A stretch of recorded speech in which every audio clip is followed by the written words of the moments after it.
शोहर के हुकूक जो बीवी के जिम्मे हैं। अल्लाह ताला ने फरमाया है कि मर्द दो वजह से औरत पर हाकिम है। एक इस वजह से कि अल्लाह ताला ने एक को यानी मर्दों को दूसरे पर यानी औरतों पर बढ़ाई बख्शी है, और दूसरे इस वजह से कि मर्दों ने उन पर माल खर्च किया है यानी महर और नान व नफके का जिम्मा लिया है। बस जो नेक बीवियां हैं वे मर्दों की इस बढ़ाई का लिहाज करके उनके सामने उनकी ताबेदारी करती है और उनके पीछे भी अपनी आबरू की हिफाजत करती है। इस वजह से कि अल्लाह ताला ने उनको हिफाजत का हुक्म दिया है। फायदा, अल्लाह ताला ने मर्दों को बड़ी बढ़ाई दी है। अपने मर्द को खुश रखना बड़ी इबादत है और उसको नाराज करना बड़ा गुनाह है। हमारे आका महबूबे खुदा सल्लल्लाहु अलैहि वसल्लम ने फरमाया कि सबसे अच्छा खजाना दुनिया में नेक औरत है कि उसका शौहर उसको देखने से खुश हो जाए, और जब उसका शौहर उसको कोई काम बतलाए तो उसका कहना माने और उसके पीछे भी अपनी इज्जत व आबरू को बचाए। औरत को जन्नत की खुशखबरी। रसूल खुदा सल्लल्लाहु अलैहि वसल्लम ने फरमाया कि जो औरत 5 वक्त की नमाज पढ़ती रहे और रमजान शरीफ के रोजे रखती रहे और अपने बदन को गैर मर्दों से छुपाती रहे और अपने शौहर की ताबेदारी करती रहे और उसको खुश करके मरे तो वह जन्नत में जाएगी। बस जो बीवी दुनिया में ये 4 काम करके मरेगी उसके लिए आखिरत में जन्नत के 8 दरवाजे खोल दिए जाएंगे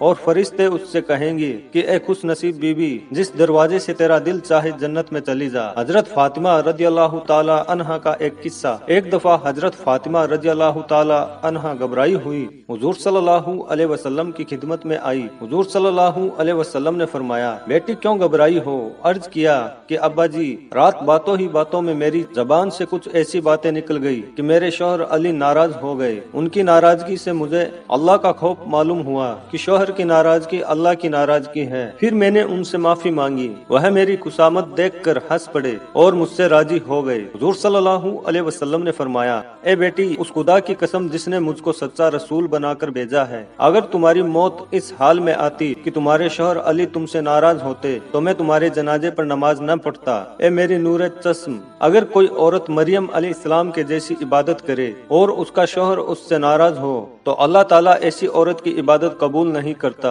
और अल्लाह ताला उस औरत से खुश होता है जो अपने मर्द को खुश रखे और गैर मर्दों से अपने को छुपाए। फायदा, सुबहान अल्लाह। रहमत आलम सल्लल्लाहु अलैहि वसल्लम आपकी शान अजीम की हम गुलामों को रहने सहने और बर्ताव करने के भी तरीके बतला गए। मियाँ बीवी के इख्तिलाफ और झगड़े मिटाने के कायदे भी सिखा गए। उजड़े हुए घर बसा गए। बीवियों, हजरत फातिमा रज़ियल्लाहु ताला अन्हा के हाल से सबक हासिल करो। दीनदार औरत अपने मर्द को बादशाह बना देती है। मौसम आजम हुजूर सल्लल्लाहु अलैहि वसल्लम ने फरमाया कि जो औरत 7 रोज तक अपने मर्द की दी हुई तकलीफ बर्दाश्त करेगी तो उसको 700 बरस की इबादत करने का सवाब मिलता है। और दीनदार औरत अपने मर्द को बादशाह बना देती है कि ज्यादा खर्च नहीं करती, हर हालत में साबिर व साकिर रहती है, जिसकी वजह से मर्द परेशान नहीं होता। दीनदार बीवी का मिल जाना अल्लाह ताला का एक तोहफा है, और दुनिया की चीजों में से अच्छी चीज दीनदार और फरमाबरदार बीवी का मिलना है। मियाँ बीवी की लड़ाई से शैतान खुश होता है। रसूलुल्लाह सल्लल्लाहु अलैहि वसल्लम से मालूम किया गया, या रसूलुल्लाह सल्लल्लाहु अलैहि वसल्लम, सबसे अच्छी औरत दुनिया में कौन है? इरशाद फरमाया, वह औरत है कि जब उसका शौहर उसकी तरफ देखे तो उसको खुश कर दे और उसका कहा माने और जान व माल में कोई बात उसकी मर्जी के खिलाफ न करे और बगैर उसकी इजाजत के घर से बाहर न जाए। इरशाद फरमाया हुजूर सल्लल्लाहु अलैहि वसल्लम ने कि शैतान हमेशा रात को